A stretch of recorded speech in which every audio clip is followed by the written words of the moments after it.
So what we're going to do is a single watermelon that you saw previously. And we're going to get started by telling you the package that our brushes for our class came in doesn't allow for the brushes to dry on transit, leaving from class, putting them in your bag and taking them home. So I have put my extra things in here, pencils, erasers, signing pen, in here just to use it as a pencil case. There's an option. Also, when my kids and I were at Yogurtland, I kept our straws, and I have found that they are excellent as paintbrush travel containers. Originally, I had gone to the Dollar Tree and picked up this toothbrush holder, which I thought was awesome. But as you can see, even the 8 is too tall. So we couldn't use, you can use it for shorter brushes, but you won't be able to use it for the taller brushes. So with these, I put a piece of tape, and you'll get this in your video. I put a square piece of tape at the bottom, folded it over, wrapped it, took a long piece of tape, and just wrapped it, and then I wrote on it which number is each pencil. You don't need to do that, but I like to do that so I know which one I need to grab. So go ahead and get your number 6 and your number 12, our largest and our smallest in our set. In addition, for class today, I'm going to give you a 2 to use for all the fine detail of the ants and the antlers, because it has this really nice, I don't know how you're going to be able to see this. Nope, not there, huh? A nice point on it, and that's what you need for the details. Otherwise, you might get frustrated like me that it's just not showing up correctly. Also, you'll be using at the very end the Jelly Roll pen that you're receiving today. This definitely needs to be shaken like this every time you go to use it, because if you don't shake it, the paint or whatever it's made of inside there will separate.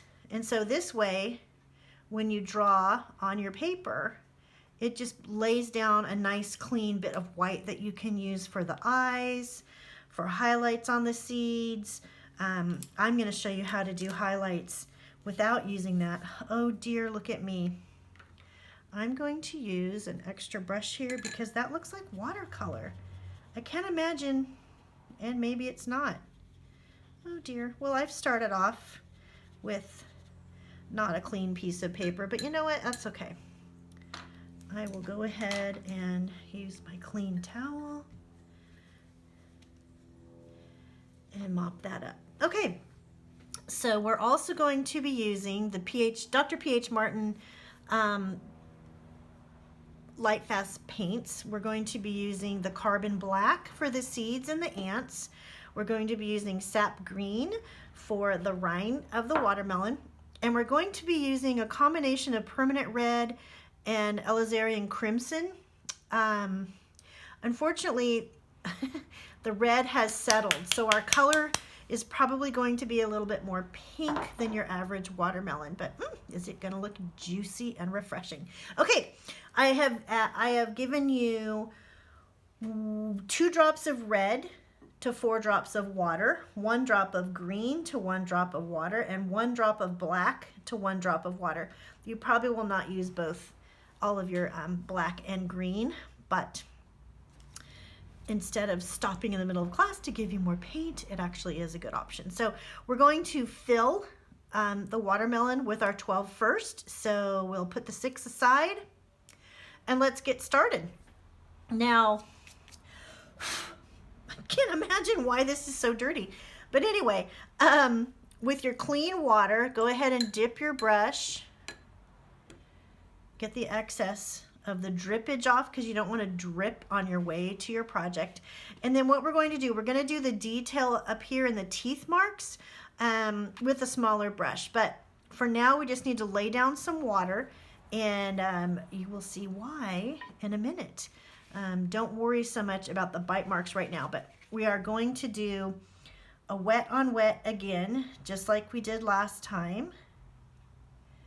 Lay down some water. It is completely fine to go over the seeds, over the ants, over everything, because everything else is going to be black. Now, I use the reflection of the light to be able to tell where I've laid my water down and where I haven't. So you kind of have to tilt it a little bit. So we have windows in our classroom. If you want to go ahead and keep an eye on that and make sure they're tilted. Lay down a decent amount of water, but not so much that it's puddling. But you also don't want it to be too dry because our paint won't travel. Now, I've done one ahead of time and this part right here does dry, so we will be ending up putting some other color down. Now, I go backwards with my brush when I see a piece of lint, and I wipe it where I'm not going to be wiping my paintbrush again. Go ahead and take your smaller brush, get some red paint on it. We're gonna do the teeth marks first. Go ahead and mix in the water with your paint. You don't need to lay down more water. And then we'll go ahead and do the detail.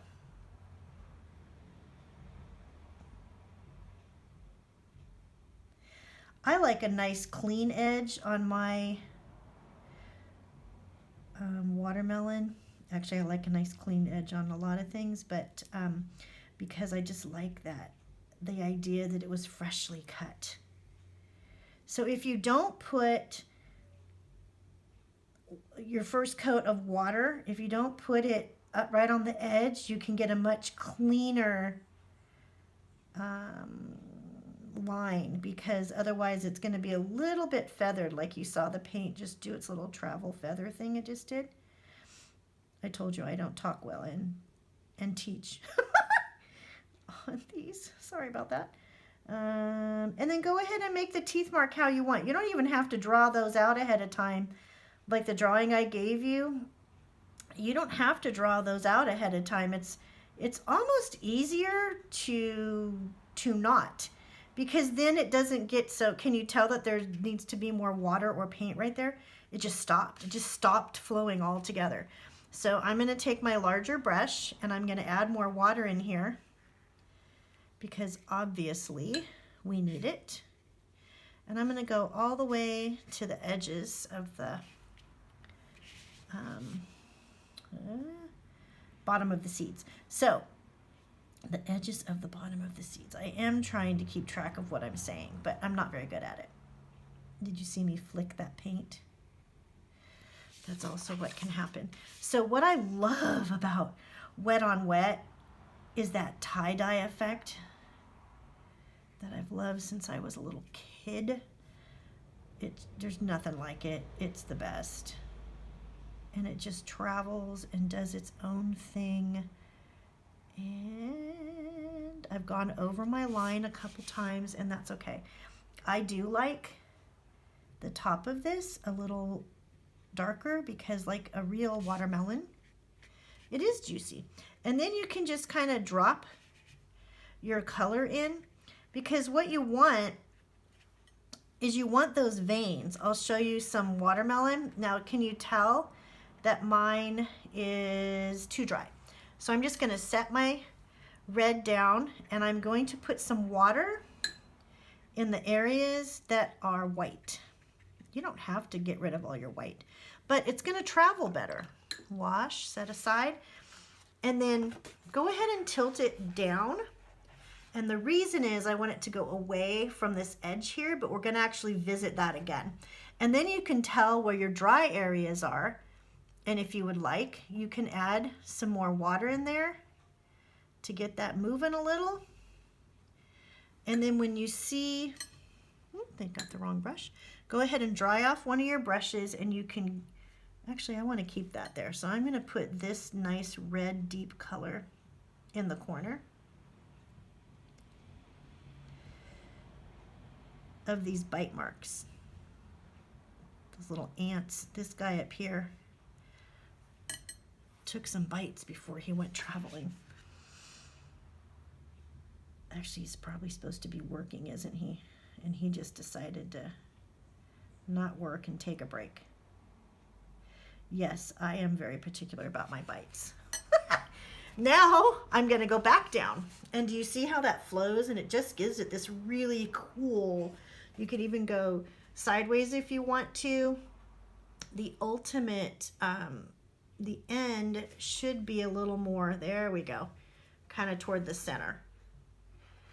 And I'll show you a photograph. Now it's getting a little bit too controlled, but I'll show you a photograph of a watermelon once we finish this step and show you why we're leaving those white areas, which I probably should have shown you in the first place, but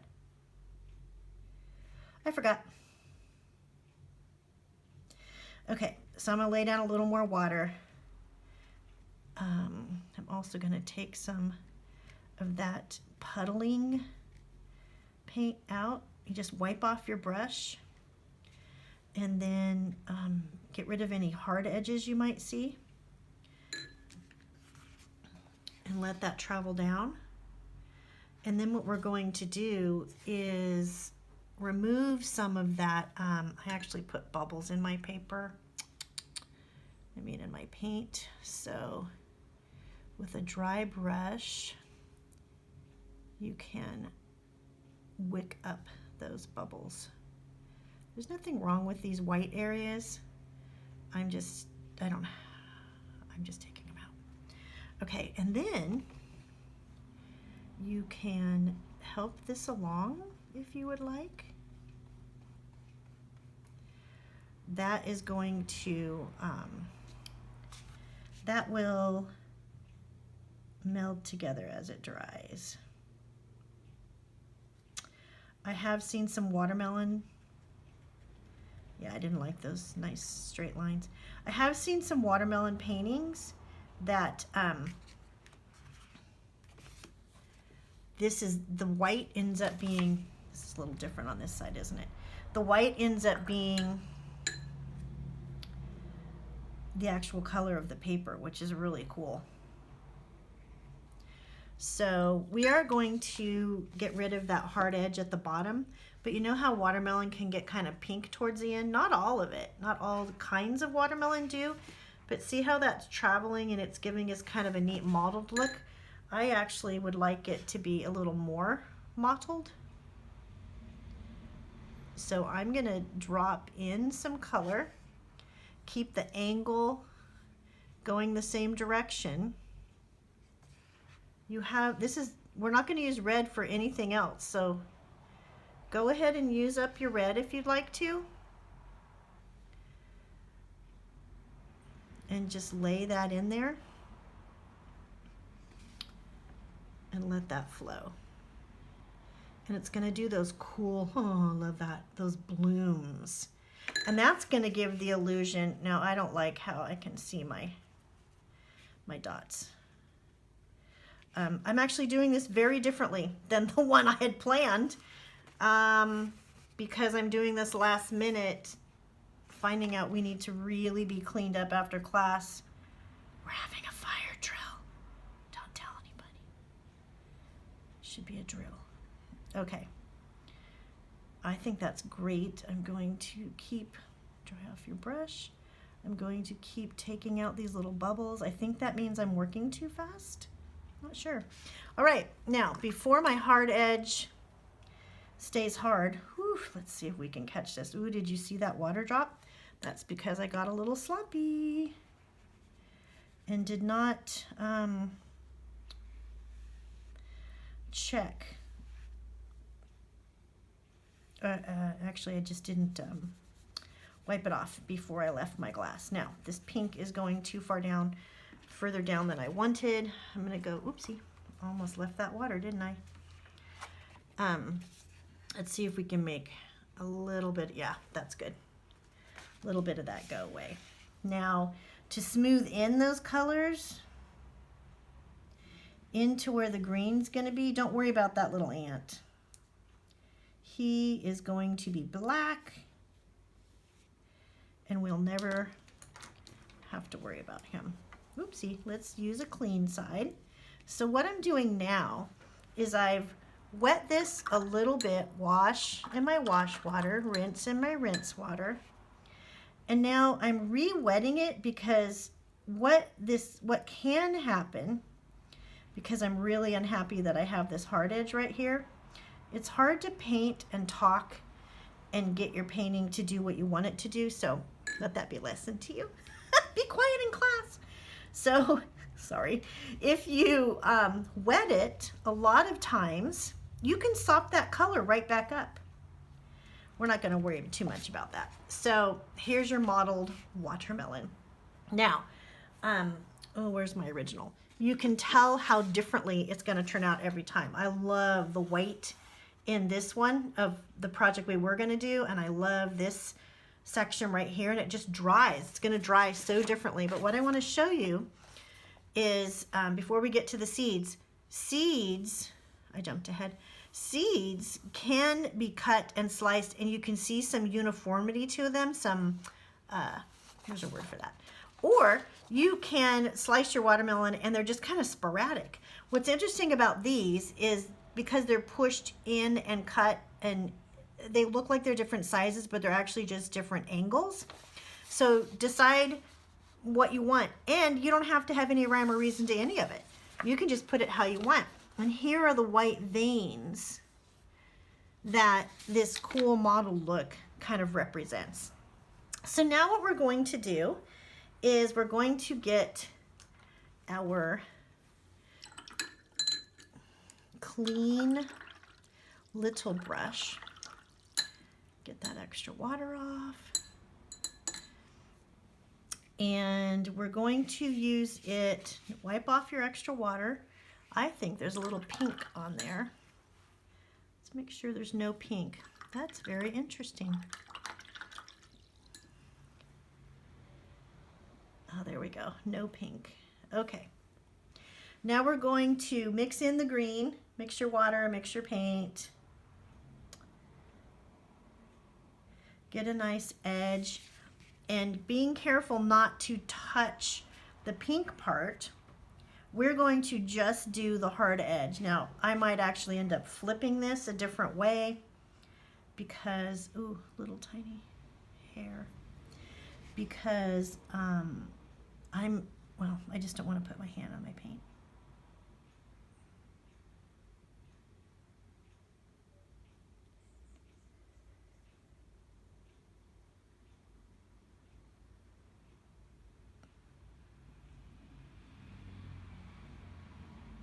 Two things happen. See, I can't talk and paint. Two things happen when you follow the line you've drawn.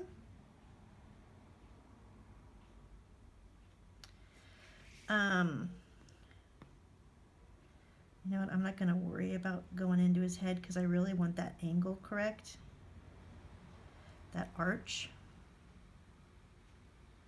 When you follow the line, now my edge is getting too hard edge, but when you follow this line, then you cover up your pencil mark, and that's a really good thing. Now, I'm going to wash, rinse, leave a little water on here because now, right at the edge, we're going to just touch it ever so slightly, and we're going to let it bloom toward the watermelon to give it an interesting color. Now, I really like that.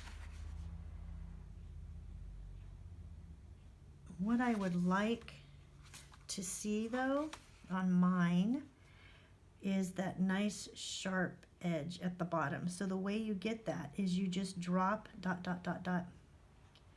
some color in and hold it at an angle, and that way the color has separated right there.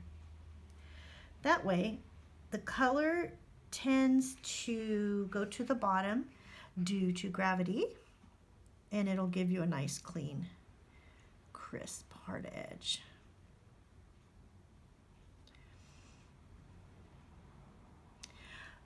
this is separating right in here, and what I think is, I may have touched that with my hand.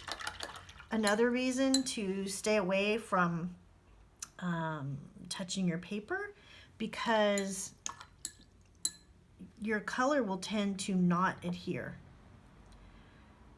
to it. So I'm just wiping, because I don't want that much, I don't want too much rind traveling into my pink. It's not a big deal.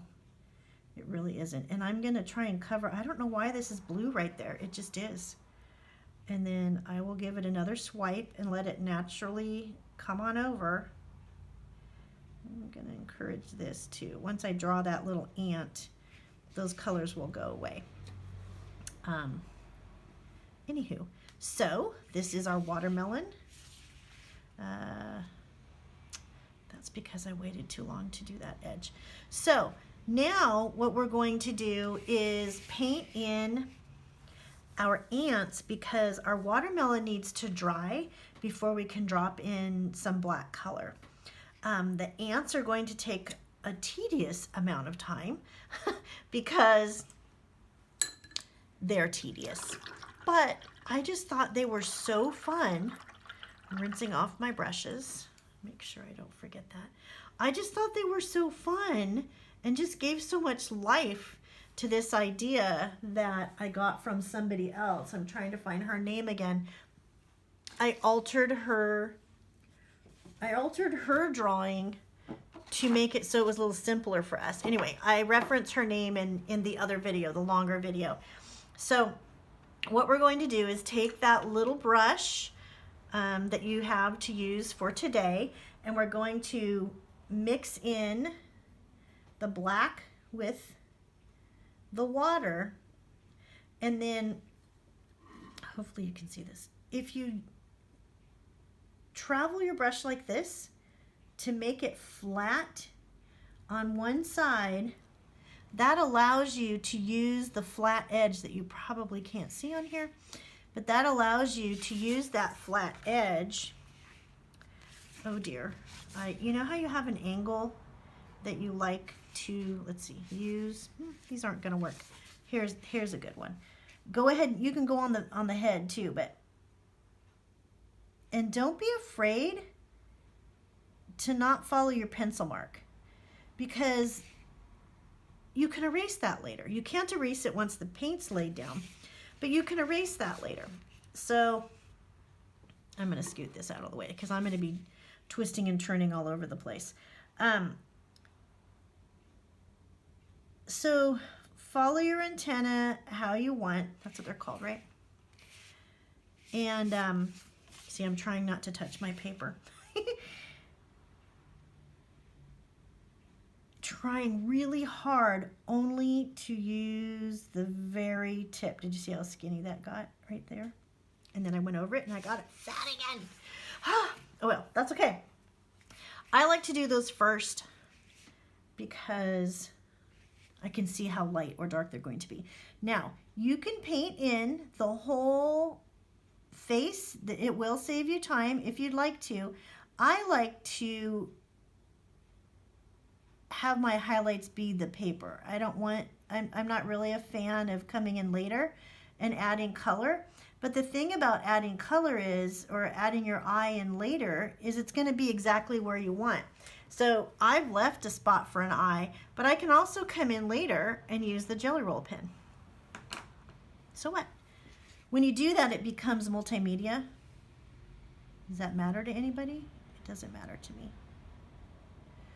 I am not a full-on purist when it comes to choosing or not choosing.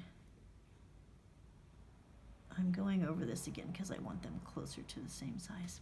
Okay. Oh dear, do you know what we forgot to do? We're gonna have to do that now because it needs time to dry. So go ahead and set down your black brush, get your smaller 6 that's nice and clean because you just cleaned it all up, and I told you weren't gonna use your red for anything else, but you are. And go ahead and follow the outline, or if you didn't do this part, just do a little, make your little piece of watermelon that the ant is munching on, just make it look kind of sporadic.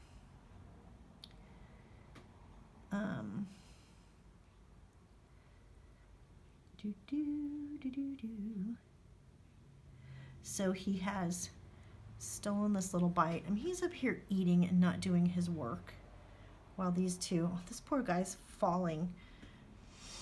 Anyway, and this guy is carrying the weight of everything. So now I'm going to wipe off my paintbrush, wash, rinse, make sure it's clean, and set it aside. Let's go back to the black. So I'm just going to avoid all the areas that look like they're wet. This one's going to be wet for a very long time, so we won't be doing his cute little arms for a while. Now this guy, see, I can't talk and paint.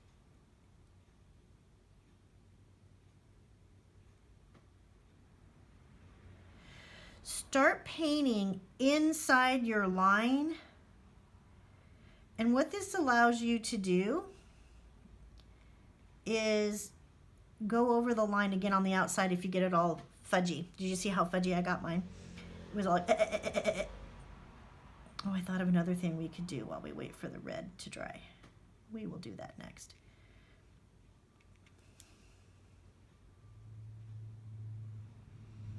So I'm going sort of inside my line, but see how I'm looking at that going, I don't really like that shape. So I'm going to go back around just ever so carefully and give him a little roundness. Now I'm going to go make my brush flat, and I'm going to give him some legs. This poor guy. Maybe the guy down there carrying it got going so fast. This guy lost his balance. I don't know. And again, I'm not sure if ants have feet, but it just kind of helps for that directional. I've fallen off. Now that I've misaligned or gone outside my lines of that little ant's legs, I'm thinking, are they hairy? Do they have little fibrous things coming off of them? I don't know. That would be a good thing to look up. I don't know. And I'm just going to leave that alone, and we're going to come back to it. So we're also going to come back to his legs. But in the meantime, I do want his. When I drew his face, I realized I drew him round and not angled like those guys. So it looks like they kind of have a nose. I have no idea what shape an ant is. But when I saw that he looked round, I kind of imagined him looking at us like, what? Or, oh my gosh, help me. This is so heavy. So I gave him eyes looking forward. And if you just do the outline, you can keep working that. Now see how, oops. See how we're just going to go over the green of the watermelon, or red if yours is red right there. There we go. Okay.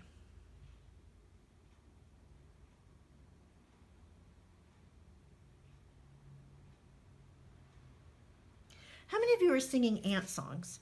So in my head, I keep singing, I keep having these ant songs pop in my head, and I don't know what's legal and not legal to sing or play on YouTube. So this little ant, I changed subject, is kind of bumpy. So he's bumpy, whatever. Anyway, I don't know if I can sing certain songs or even mention them, so I'm just not. Let's go back to them. Okay, so we're going to wipe off. No, we're not. We're just going to set it aside because we're going to use it in a minute. And if you just wet it, it reconstitutes. Totally cool. Okay. Go ahead and use, this part doesn't even matter. You can use your big brush or little brush. I think I'm going to use my little brush. And that's because I like the little things I'm going to show you. So I'm going to start kind of, my idea is in keeping with this, I don't want my grass to go much further that way and much further that way. And the only reason is I like the whiteness. I like it being framed by white. And if I frame it in a little frame, then my painting's still kind of floating. But you could go all the way to the edge if you prefer that. And it's just a matter of preference. So I'm going to do this up, down, up, down, up, down, up, down. Kind of, who knows? I'm just scribbling. Do you know what I mean? I'm just scribbling at this point. I have no idea what this is going to look like. I can't see it. I probably should have put a tiny bit of green on there, right? Then I'm going to go over here, mix up my green, and I'm going to drop it in. And I'm just going to dot along the straight line to see what happens. And it should, even though it's not right there, it should do that cool little, what is that called? Bloom. I love that. I just love when paint blooms. Okay. Now I'm kind of dashing under it to create, I don't know, some interest in leaving some white here and there. I just saw it happen on the other side, and I thought, ooh, I think I want to keep some of that. So I am. You can do whatever you want. Now, I'm going to put a little more in here. Then I'm going to get some water, and it's okay that it's green, because now I'm going to a little more quickly. Do you see how it's flowing to me? I'm going to rinse it, and I'm going to just do this flighty kind of whatever haphazard thing. I'm going to add more water, and I'm going to let mine just kind of do its thing to the bottom. And if you tilt it again, all that paint is going to go down, and then it may just turn to clear on its own. I don't know. I actually don't know what kind of ending I want here, what kind of edge.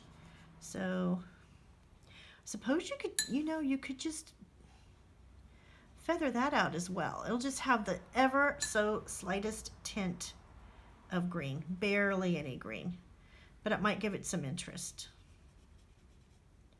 So there we go. And that's the grass. Now if you want it darker, here's another thing you can do. Let me show you another tip. So it's kind of puddling at the bottom.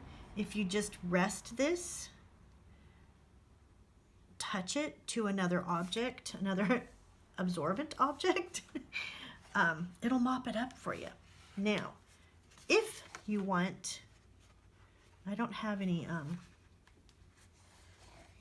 drippage, but just in case, I'm going to go ahead and lightly sop that up, because if you want to, you can take what little is left of your green and maybe, I had a drop on my brush, like on my brush handle. Not good. I'm really glad I saw that. And you can just add some definition. It's really good to have a little more contrast, a little more layers of color. I kind of like what just happened there. Maybe I just want to scribble. Do you want to scribble? I'm not very good at scribbling because I'm so, I like things to be where I want them to be. So I'm actually going to scribble in some water because now I don't like it. It doesn't mean it's not good, you can do it. You can do what you like. Again, that's the joy of painting and creating. If you like it and you're happy with it, that really is what matters most. It really is. I'm just teaching you some techniques, teaching you some different ways to do things, giving you ideas, and then you get to take that and do what you want with it. I think I'm going to stop there. Yeah, I'm going to stop there, and I'm going to sop that up and let that do what it wants right there. Okay, so that is what it is. And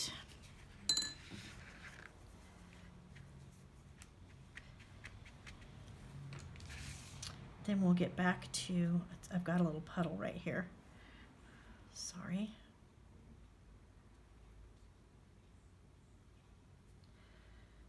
Yep. And of course I'm doing that.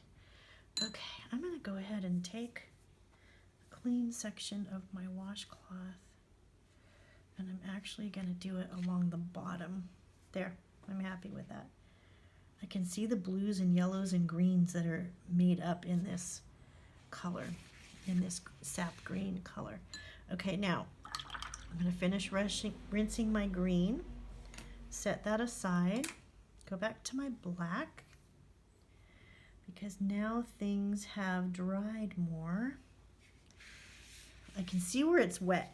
If you just hold it up to the light and see where it's glistening, it's wet. It doesn't mean if it's not glistening, it's not wet, because this can still be damp. If I touch it, which I kind of don't want to, yeah, it's still cold. So that means it's still wet to me. But because we started up here on our watercolor and worked our way down, it's safe to assume this is the wettest part. So I'll go up here and I will take a risk at trying this, and if it doesn't bleed, it's dry. I really couldn't figure out how to make it look like an ant was sitting. So hopefully this looks like a sitting ant. Well, wouldn't you know, I can't get it to do what I want it to do. Because it's watercolor. No, it's because I have a paintbrush that doesn't want to stay in a tip. There we go. It doesn't have to be perfect. I'm going to drop in some extra black because I could see through it. I could see the red. I'm going to give myself a sharp edge again. I'm going to give myself, my little guy, a thigh.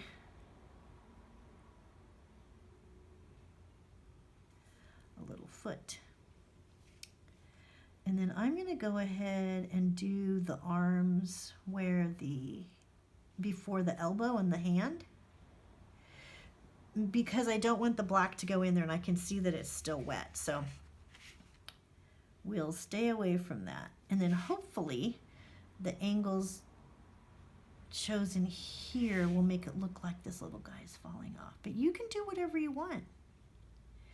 You want to make your guy climbing on it, he's still on it, you can make him doing that. This is just an idea, a suggestion.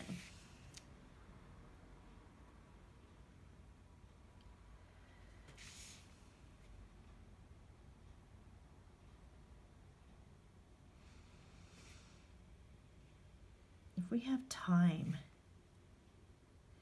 this class, maybe we can do like a freeform style of watercolor. Why not? We'll do one of those. If we have time. I'm the teacher, right? I'll make the time. That's what we'll do. We'll do, I am taking a risk here. But that's not a ton of green, so it's not going to bleed because it's dry. This poor guy, he's working hard to hold this thing up.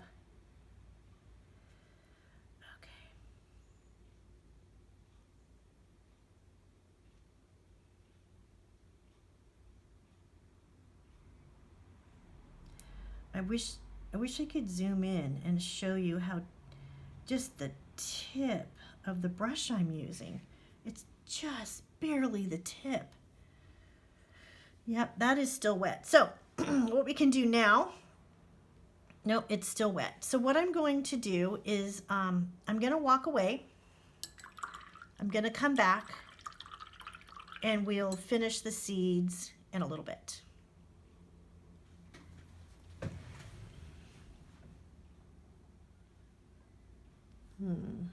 That's 40 minutes? Oh my gosh.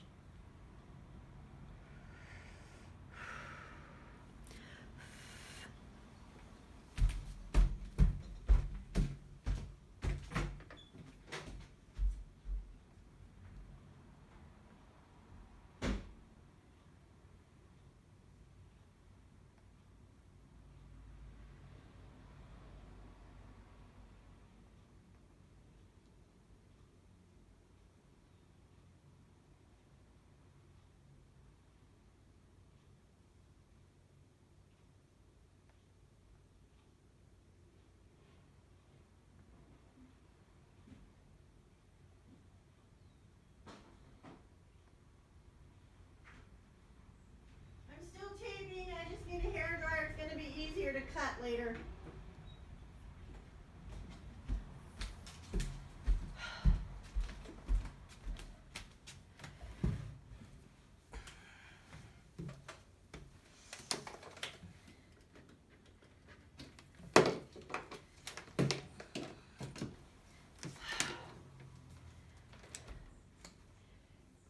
Oh, why isn't it on?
All right, looks like it's about dry. This guy is still a little wet, but we're okay. Okay, this is a tedious part. All I'm going to be doing is filling in all the various seeds. Now, I've drawn mine out ahead for the purpose of not having to think while I'm painting about where to put them as I'm teaching, instructing, whatever. Now, what I want to show you is I left a little highlight right there. Now, it's a pink highlight, but again, with our gel pen, we come in with that jelly roll. This is one of the best Milky pens as far as being opaque. I highly recommend it, which is why that is the one we bought for our class. If you have another one you like better, you can try it. Just make sure you shake it up.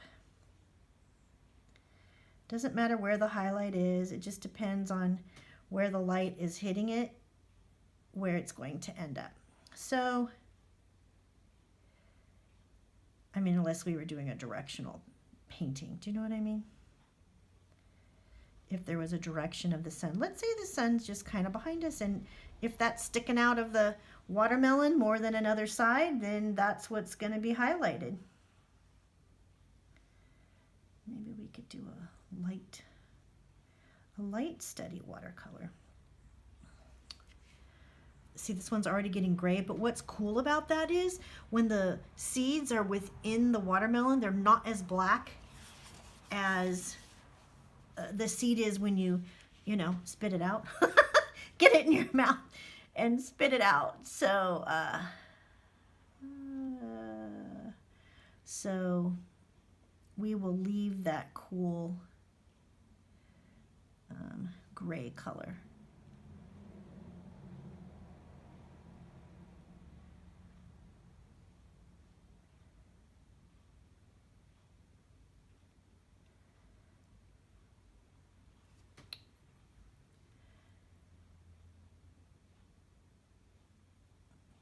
I'm so excited to see how you guys choose to do your seeds. Sporadically, more linear, more symmetrical. That's the word I was looking for earlier, was the word symmetrical. I mean, they're not completely symmetrical, but so much of God's design in nature is 100% symmetrical and has like totally cool patterns. If Dave was here, I could ask what that, like the nautilus shell, what is that called? That shape that you see in succulents, that you see in flowers. I don't know what that's called, and I should. I just appreciate it. You can appreciate things without knowing technical terms or mathematical terms for them, right? Sometimes you just know something's beautiful and you don't know why. It just is. Ooh, that might be the first one I put a little highlight on the top. Okay, that's it. That's literally it. If you want to go back in, drop some color, especially this one that you know is popping out. That's not gray. Maybe you want to add some color. It's easier to add a little more color while it's still wet, because the color will travel and stay more black. And then this little guy I did first, I just want to round him up. Oh, okay, I like that. Have I forgotten anything? Yes, his little hands. Is he dry? Is that watermelon dry yet? I just don't think so. I'm nervous about putting little arms on him. Should I try it? Oh dear. Okay, well. Oh my gosh, are you holding your breath? I am. I did it. I really wanted to finish this project for you guys today. So there it is. There is our, what should we call this? Watermelon ant party. That sounds good. I like it. A watermelon ant party.